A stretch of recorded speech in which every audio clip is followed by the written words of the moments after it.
अस्सलाम वालेकुम नाज़रीन, मैं हूं आपका होस्ट ज़ुहैब अतीक। खबर की अंदरूनी कहानी के साथ एक बार फिर आपकी खिदमत में हाजिर हूं। आर्मी चीफ की हिदायत पर स्मगलिंग की रोकथाम के लिए हसास इदारे मुतहर्रिक हो गए। बड़ी हद तक स्मगलिंग पर काबू भी पा लिया गया था, लेकिन इसके बावजूद भी स्मगलर्स अपनी हरकतों से बाज ना आए।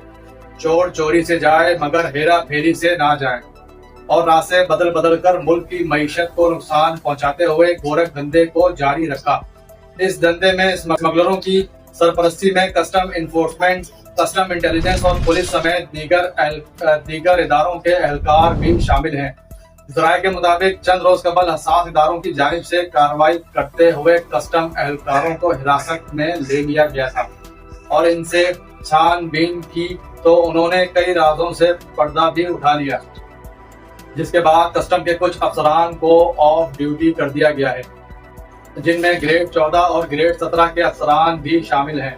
छानबीन के दौरान स्मगलरों के साथ डील की गई बातें भी सामने आई हैं। ज़राए बताते हैं कि स्मगलिंग की सरपरस्ती में करोड़ों रुपए कमाए इन अफसरान की भी बड़े पैमाने पर इनके खिलाफ छानबीन का आगाज कर दिया गया है और इनके अहल खाना के असासों का भी बारीक बीनी से जायजा लिया जा रहा है। ज़राए का कहना है कि कस्टम व दीगर अफसरान की इंक्वायरी के बाद पहले मरहले में इनको ओहदों से फारिग किया जाएगा और फिर FIA को खुसूसी टास्क सौंप कर इस पूरे गोरख धंधे में मुलव्विस बदउनवान अफसरान के खिलाफ मुकदमात भी अंदराज किए जाएंगे। ऐसा मालूम होता है कि मासी के कस्टम मेगा करप्शन स्कैंडल के बाद ये कस्टम की तारीख का दूसरा स्कैंडल साबित हो सकता है। इस तमाम मामलात में वज़ीर आज़म पाकिस्तान मियां मोहम्मद शहबाज शरीफ भी खुद ज़ाती तौर पर दिलचस्पी ले रहे हैं और तमाम मामलात को खुद मॉनिटर कर रहे हैं। वाज़ेह रहे कि कस्टम मेगा करप्शन स्कैंडल में 50 से ज़ायद कस्टम और दीगर अफसरान के खिलाफ चालान पेश किया गया था और वो केस अब भी अदालत में ज़ेरे समाअत है।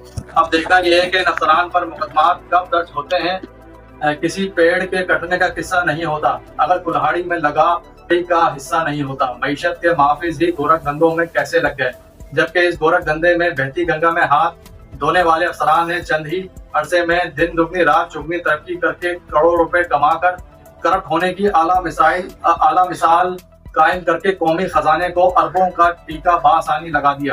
जबकि कस्टम मेगा करप्शन स्कैंडल सामने आने के बाद भी इन अफसरान ने इस गोरख धंधे को बगैर ब्रेक लगाए जारी रखा और बड़े असासे जहाज जोड़ने के बाद भी इस रैकेट को जारी व सारी रखा।